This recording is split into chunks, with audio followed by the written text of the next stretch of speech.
was one of those purposeful babies. Okay, we'll have the baby. Maybe this will patch things up. Baby. In short, I was created to save my parents' marriage. And I utterly failed. My first memories of conversing with my father was on the day before my 6th birthday, when dear old Dad had something important to talk to me about before the bus could come to whisk me off to the sanctuary of kindergarten. He said, "Bailey, I have something important to tell you." "No, we're not going to stop for donuts, Bailey." "Bailey, what do you think about your mother and I getting a divorce?" "What do you mean, what is it?" Like at 6, he thought I had graduated from Harvard already. "A divorce is where Mommy and Daddy wouldn't be living together anymore. Yes, you could visit. No, not every day. Look, you could probably come visit me every other weekend. Don't cry. Crying is for babies, not for somebody your age. Stop stuttering.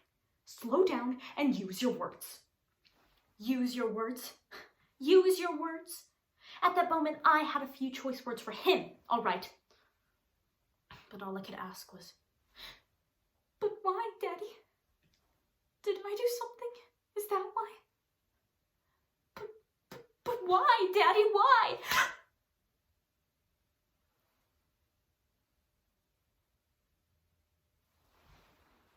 In the year 2017, over 674,000 children in the U.S. suffered from abuse in their own homes. Around 74.9% suffered from neglect, while another 18.3% suffered from physical abuse. Bailey is about a teenage girl who has suffered from both of those things since the early age of 6. As a teen in 2021, we need to make a change.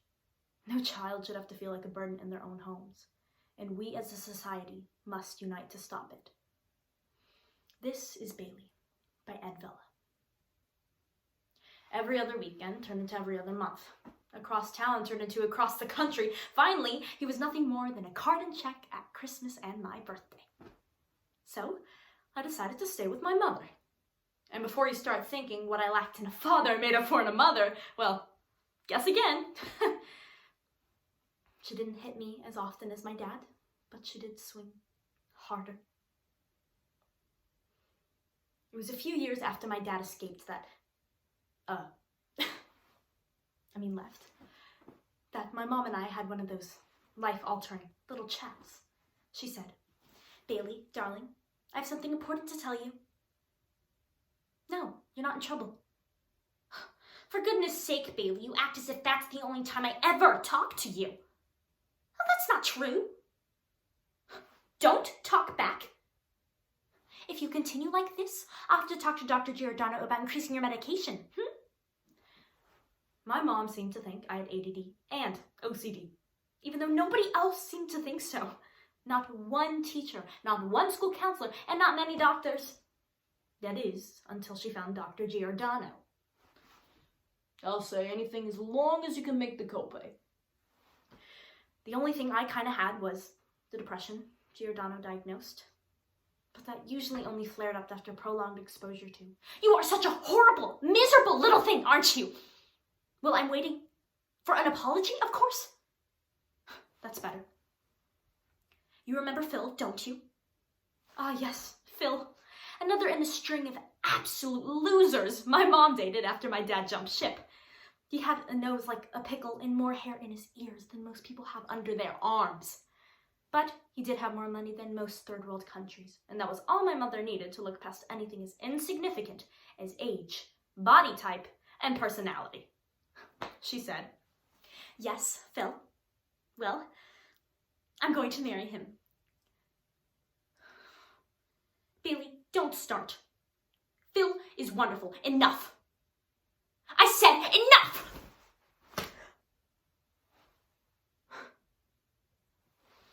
"I get very tired of having to strike you, Bailey. You don't know how tired I am of you and your errant behavior. Sometimes I wish you would never..." "Well, what's done is done, isn't it? I know you've only met him once, Bailey. It's not how well you know him that counts here. Does anything I have to say count here, Mom?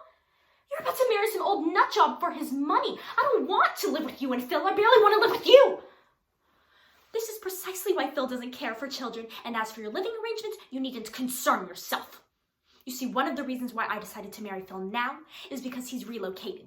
He has a new job out of state that pays twice the money. Enough money to afford to send you to a very nice boarding school on the East Coast. Great. So while you go off with Daddy Big Bucks to start a new life, I get boarded up with a bunch of New England snobs. Life is so fair, isn't it, Mom? Life is what you make it, Bailey. I've made mine the best I can, and I'm giving you an opportunity to make yours whatever you want it to be. I've always wanted what's best for you.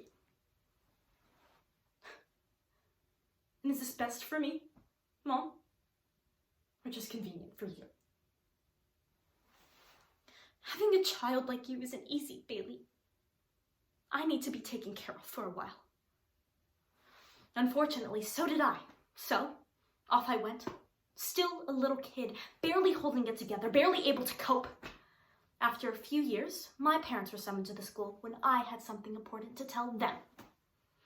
I'd begun running a rather large and lucrative operation at the school, selling all the drugs I was sent every month by dear old Dr. Giordano. It's not like I really needed them anyways, and I discovered it was a lot more profitable selling them than taking them. It was the first time I'd seen either of them in years. I don't know why I thought it would be any different this time. My dad yelled, "Drugs? Selling narcotic drugs? What has gotten into you, Bailey? Are you insane? Do you have any idea the deal I was in the middle of in California when they called me to come here? You stupid, selfish little whelp." Then my mother agreed. "How could you do this to us? The embarrassment, the idiocy of it all.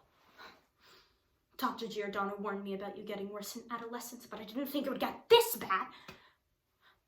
When Phil finds out, Bailey, I could lose him. I don't care! I don't care about your deal in California, and I don't care about your worthless marriage. You think I really got caught by the morons around here? I let them find out about what I was doing. I wanted them to tell you guys. It was the only way I could think of to get to see you. That is so pathetic. We give you every opportunity, Bailey. Opportunities very few young people have, and you throw it away and spit in our faces in the process. Well, I've had it. Your father and I discussed it outside, and we agreed that the best thing for you is not another school, but a hospital. We've done all we can for you. She was so right. But it wasn't all they could do for me, but all they could do to me. Committing me was just par for the course for them. You know, sometimes you get so weary. Not just tired, but worn out. And you begin to ask yourself, why? What am I doing here? Why was I born? If I was born to save my parents' marriage, I failed. If I was born to do great things in spite of them, I failed. Because I just can't fight anymore. My entire purpose in being is a mistake. A mistake on paper you just take out your eraser and fix. But how do you fix a mistake that life makes? How do you fix it when it's your life? Mistakes have to be erased and they have to be fixed. Maybe if I can do that, then I'll finally have been able to succeed at something. Maybe then I'll finally be what my parents always wanted me to be.